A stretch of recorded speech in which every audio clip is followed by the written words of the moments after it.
Whakalofalayatu, I'm Soraya and welcome to our news bulletin. Our top news headlines for tonight: Chief Justice Craig Coxhead dismissed the application for an injunction filed by Niue Lawn Bowls to prohibit Nisca from sending a Niue Lawn Bowls team to the Birmingham 2022 Commonwealth Games. Director of Utilities Clinton Chapman provides the latest update on power after previous weeks with unexpected power outages affecting many outer villages who had no power for more than 3 days.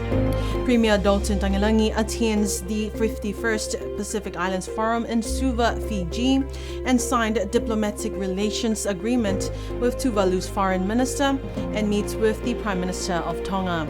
And the New Zealand Defence Force team arrived on the island to begin Project Tropic Twilight.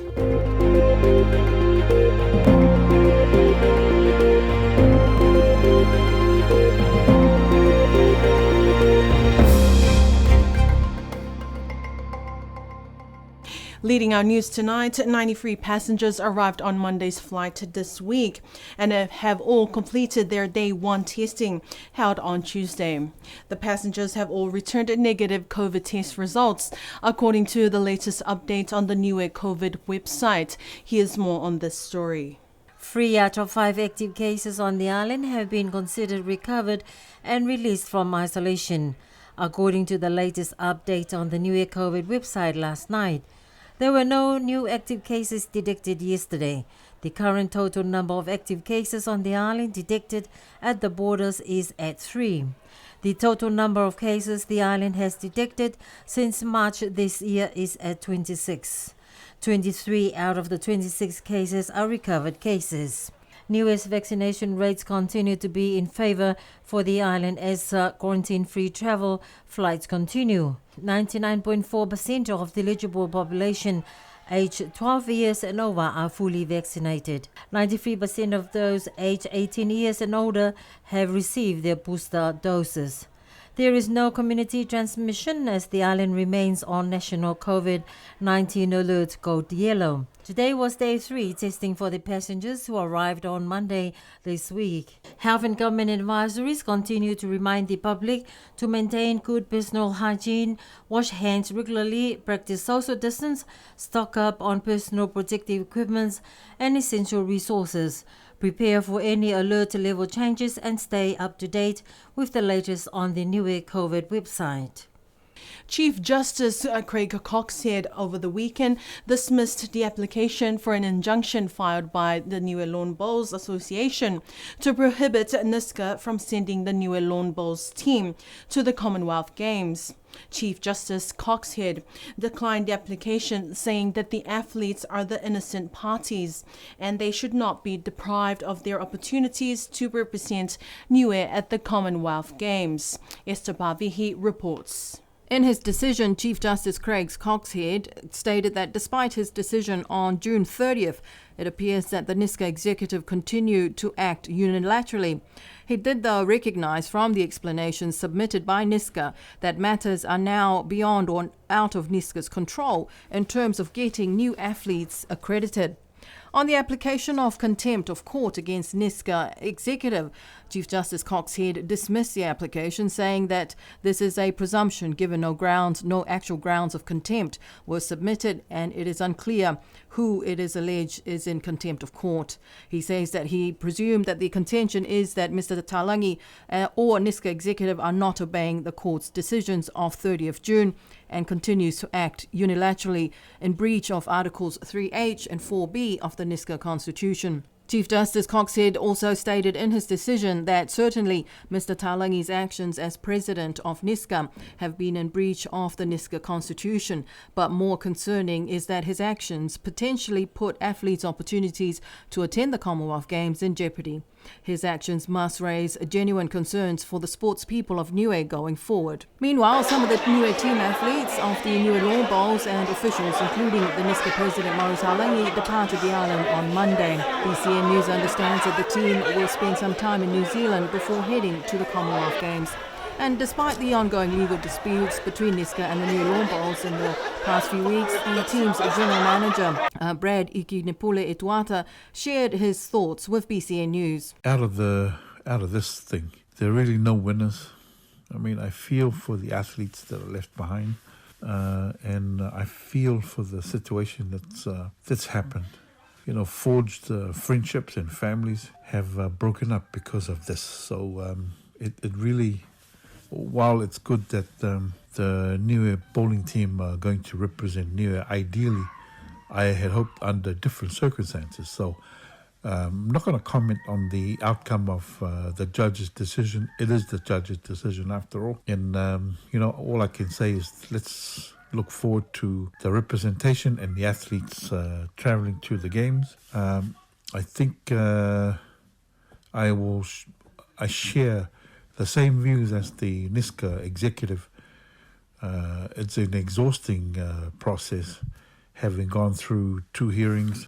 Mr. Ituata said that despite what happened, Team Niue will be representing the nation with pride, and he also hopes for some resolution to be sought between one another, and especially the restore relationships once the Commonwealth Games is over. We are looking forward to representing our motu with pride, and hopefully a better outcome, and hopefully we can come to a resolution when we come back, and hopefully these people can go back to being friends and also closer families. You can stay up to date with what is happening leading up to the Commonwealth Games for Team Niue in Auckland, New Zealand by visiting their Facebook page at Team Niue B2022.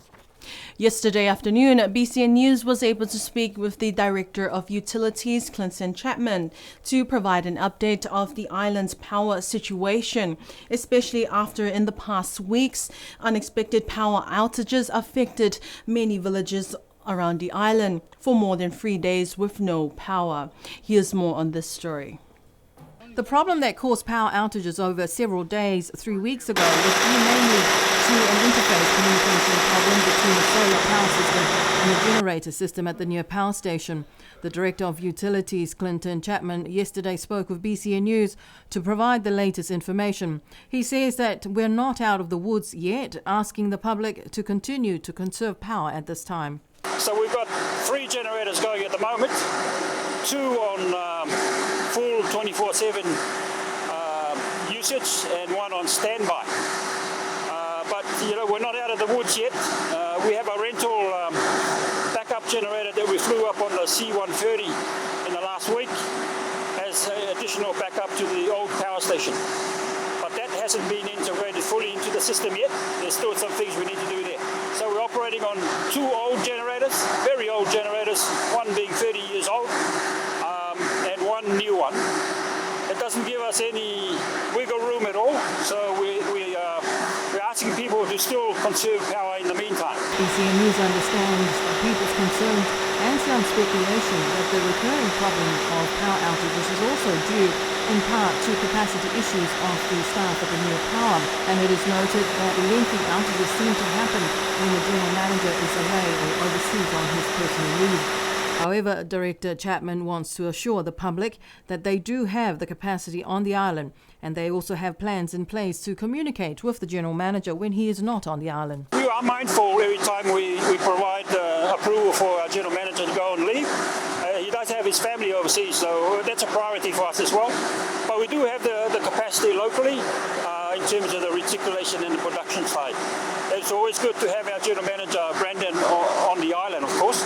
We have been communicating with him remotely during the outage, but there are also other parties, partners in New Zealand that do come down, like TerraCap. We flew in an engineer straight away, and they were able to put us back on a manual system and synchronize the 4 engines that we do now have, so that we can carry the load successfully and not have frequent power spikes across the main grid. The government's Ministry of Infrastructure, responsible for utilities, is confident that when the new power station is finally commissioned, then the island will have fewer problems with power supply. But in the meantime, they are still operating from the old power station. Our focus now is to keep this old station behind us going for as long as possible, until such time we get all the other components for the new station. There are still associated components that need to be brought in quickly to make the connection and completely work on the new power station. So we estimate that will take probably 12 months to fully integrate, test and commission that new station. There are a lot of things that we need to change over from the old station to the new one. And that includes all our new management operational systems that we will be using on that eventual new station. So for now, we implore people to look after our old girls here at the station here by conserving power at the consumer end, whilst we plan ahead and try and get that new station up online as quickly as we can. Niue Power and the Department of Utilities are asking the public to please help them from the customer end by conserving the use of power on the island, now that we have gone back to generating power full-time using diesel generators, while they continue working on resolving the interface communication problems between the solar system and the generator system. Premier Dalton Tangelangi and the government delegation are in Fiji for the 51st Pacific Islands Forum held in Suva. Accompanying the Premier is Secretary of Government Peleni Talangi and officials Tangaloa Morrissey, Rhonda Sekia and Nola Morrissey. Also in Fiji this week are Coral Pasisi and Brendan Pasisi of Niue Ocean Wide, known as NOW, for the side event introducing Niue's initiative and World First Ocean conservation credits that will contribute towards the NOW Trust, which will protect 100% of Niue's ocean space. Here's a series on Premier Tangelangi's first week in Fiji. Premier Tangelangi formally signed diplomatic relations with the government of Tuvalu at a ceremony at the High Commission of Tuvalu in Suva, Fiji, on Monday this week. Premier Honourable Dalton Tangelangi and the Minister of Foreign Affairs Honourable Simon Kofe signed a joint communique establishing diplomatic relations between Niue and Tuvalu. Tuvalu is the latest country to formalise diplomatic relations with Niue. The other countries include New Zealand, People's Republic of China, Republic of Singapore, Republic of India, the Cook Islands, Samoa, Thailand, Australia, Turkey, Cuba, Papua New Guinea, Kosovo, Japan, Italy, Republic of Brazil, Indonesia, Chile, Peru. Premier Tangelangi and Minister Kofe expressed the desire of both countries to promote mutual understanding and to strengthen friendship and cooperation among their two peoples. Niue and Tuvalu also recognized that climate change is an existing threat to Tuvalu and a shared global problem. Also on Monday this week, Coral Pasisi and Brendan Pasisi of the Niue Ocean Wide Project, in a side event from the forum, presented Niue's initiative and world's first to monetize marine conservation efforts through the sale of limited number of ocean conservation credits and contribute towards the NOW Trust, protecting 100% of Niue's ocean space. More details regarding the sale of the ocean conservation credits and the NOW Trust are set to be revealed at an event in New Zealand following the Pacific Islands Forum. On Tuesday this week, Premier Honourable Dalton Tangelangi met with the Prime Minister of Tonga, Honourable Siaosi Sovaleni, in Suva. Premier Tangelangi expressed Niue's thoughts and prayers following the eruption of the Hunga Tonga Hunga Ha'apai volcano earlier this year, gifting 100,000 Tongan Pa'anga dollars to help with Tonga's recovery response. An additional support of 60,000 Tongan Pa'anga dollars will be sent directly to families in Tonga of Tongan nationals residing on the island to help with their recovery. Some of the key discussions held between Premier Tangelangi and Prime Minister Sovaleni were on the establishment of formal diplomatic relations between Niue and the Kingdom of Tonga and Niue and Tonga's maritime boundary. Premier Honourable Tangelangi thanked the Tonga Prime Minister for the Government of Tonga's assistance in a patrol boat to assist with the Taiwanese fishing vessel wreckage at Beveridge Reef in May this year. Japan's former Prime Minister Shinzo Abe passed away after being shot at a political campaign event while delivering a speech in Nara, Japan last Friday. Premier Honourable Dalton Tangelangi sent Niue's condolences, expressing his shock and deepest sympathies at the assassination of the former Prime Minister of Japan. Here's more on this story. The shocking news of the sudden death of Japan's former Prime Minister Shinzo Abe after being shot during a political campaign event is still being felt around the world. Premier Honourable Dalton Tangilangi, currently in Fiji, extended Niue's condolences, expressing his shock and deepest regards for the death of the former Prime Minister of Japan. Premier says that during Mr. Abe's tenure as Prime Minister, he was instrumental in formalizing diplomatic relations between Japan and Niue in 2015 with the late Premier Sir Toke. Mr. Abe fostered good relations with Niue as part of a new partnership with the Pacific. Former Minister of Infrastructure Honourable Pokotoa Sipili also met the former Prime Minister in 2018 during Palm 8. Where he expressed appreciation for Japan's assistance, including grant assistance for grassroots human security project. Our thoughts and prayers are with Shinzo Abe's wife and family and with the government and people of Japan, says Premier Tangilangi. Japan is one of Niue's largest contributing donors, which includes the recent support for the Niue health sector through the purchase of vehicles as part of the COVID-19 response, and 2 years ago also donated heavy machinery and equipment for the Ministry of Infrastructure. A total of 44 New Zealand Defence Force personnel arrived on the island on Tuesday this week on a special RNZAF aircraft to commence its exercise Tropic Twilight.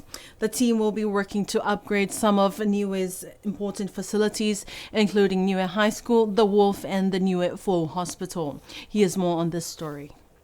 Early this year, 3 of the New Zealand Defence Force personnel arrived on the island to assess some of the island's important facilities that the tasked Tropic Twilight will be undergoing later in the year. And as of Tuesday afternoon this week, a team of 44 from the New Zealand Defence Force arrived on the island to commence its operation with the Tropic Twilight. The team will mainly focus on Niue High School, upgrading the science laboratory and ablutions block.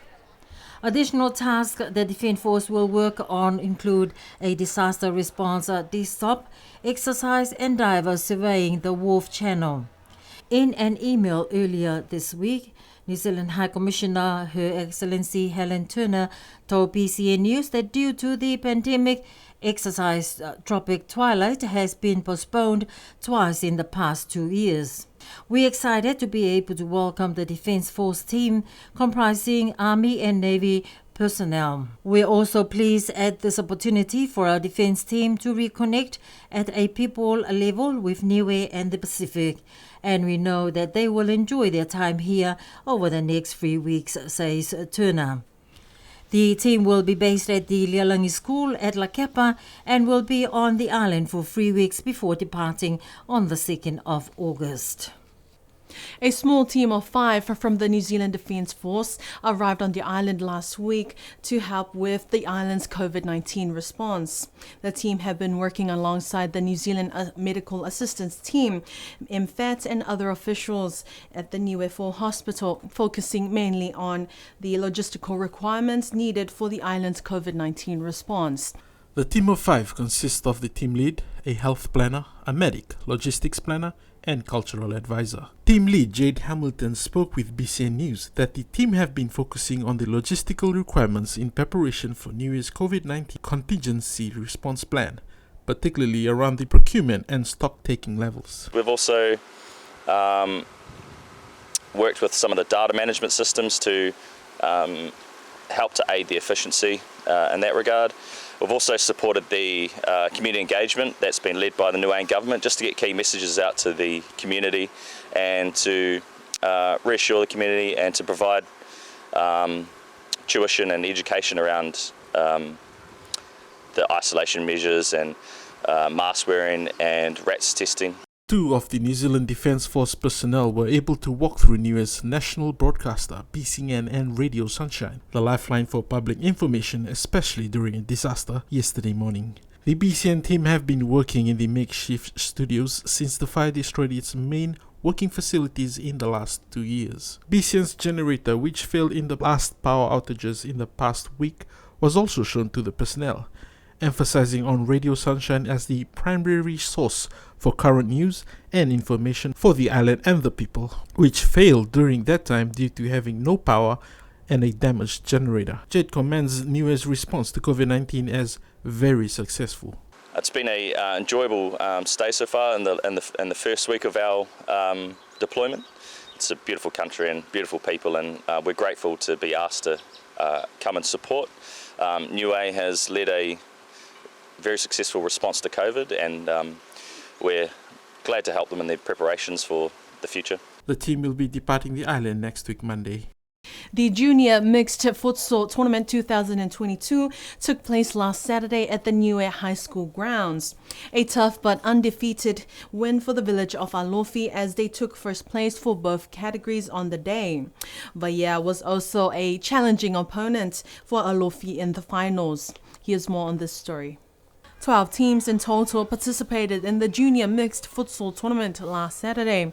Dominating the tournament was the village of Alofi, winning first place for both categories. The two categories include the 5 to 8-year-olds with a total of 4 teams and the 9 to 12-year-olds division with 8 teams. The top finalists for the 5 to 8-year-olds category include first place to Alofi, second place to Vaya, third place to Vasele, and fourth placing went to Hakupu as a consolation prize. For the 9 to 12-year-olds, first place went to Alofi Guns, second place went to Vaya, third place went to Alofi Bullets, and fourth place to Tuapa. BCN News is aware that one of the players for the team, Tuapa, was greatly injured during the third placing finals with Alofi Bullets. An emergency ambulance arrived on site to transport the player to the hospital. It was then that Tuapa forfeited from the game and Alofi Bullets won third placing by default. First placings received $300, second placings received $200, and third placings received a prize money of $100. All teams received 2 most valuable player prizes for boy and girl with $40 each and gifts from Kendra's. The Niue Football Association thanks all sponsors who helped make the tournament possible. The Niue Football Association also announced that the Open Men's and Open Women's Futsal Tournament 2022, scheduled for this Saturday, has been postponed to next week, Saturday, 23rd of July, at the Niue High School field to begin at 7:30 a.m. onwards. And that is our news bulletin for tonight. Do join us again next Tuesday with Estapavihi for Wangahau Niue Bulletin. Until then, wishing you all a safe weekend. Continue to stay healthy and safe from COVID-19. Kia munuena.